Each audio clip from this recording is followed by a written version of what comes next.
রাজ্যের মুখ্যমন্ত্রীকে শ্রদ্ধা জানিয়ে নদিয়ার কৃষ্ণনগরের বাঘাডাঙ্গা বারোয়ারি জগদ্ধাত্রী পুজোর এবারের থিম নারী শক্তি হল কুটি পুজো।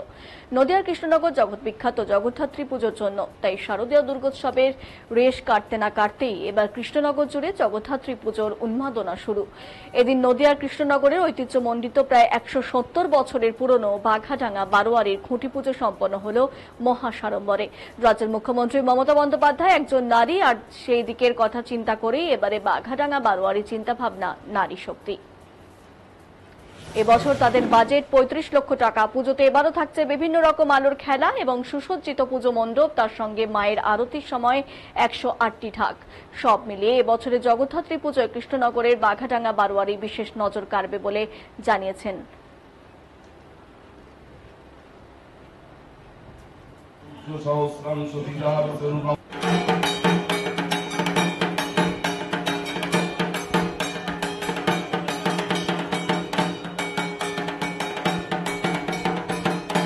আজকে আমাদের ২০২৫ সালে জগদ্ধাত্রী পুজোর খুঁটি পুজোর মাধ্যমে আমরা এই পুজোর সূচনা করতে চলেছি। তারই উদ্দেশ্যে আজকে আমাদের এখানে সকল ক্লাব সদস্যরা একত্রিত হয়েছি এবং আপনাদের এখানে আমন্ত্রণ জানানো হয়েছে।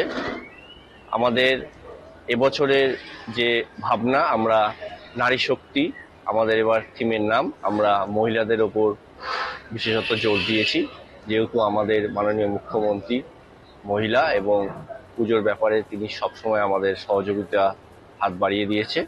তাই আমাদের এবার থিম আমাদের নারী শক্তি।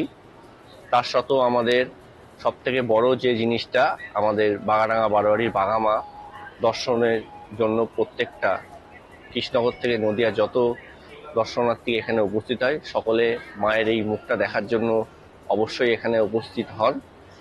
আর আমাদের আলোকসজ্জা, চোখ ধাঁধানো আলোকসজ্জাও আমাদের এবছর আলোকসজ্জায় টোটালটা সাজানো হবে। একসাথে বলতে পারেন যে সবকিছু যদি উপভোগ করতে হয় তাহলে বাঘাডাঙ্গা বারোয়ারিকে সকলকেই উপস্থিত হতে হবে এবং আসতে হবে।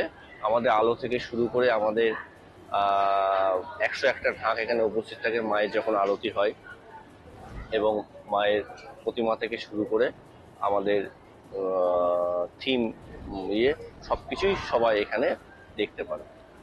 আপনাদের কততম বর্ষ এবার? আমাদের আনুমানিক ১৭০ বছরের বেশি আমাদের পুরনো পুজো। কৃষ্ণনগরের প্রথম সারি ৩-৪টে পুরনো পুজোর মধ্যে আমাদের একটা বাঘাডাঙ্গা বারোয়ারি পুজো। এবছরের পুজোর বাজেট আমাদের আনুমানিক বাজেট ৩০ থেকে ৩৫ লক্ষ টাকা আমাদের। আজকে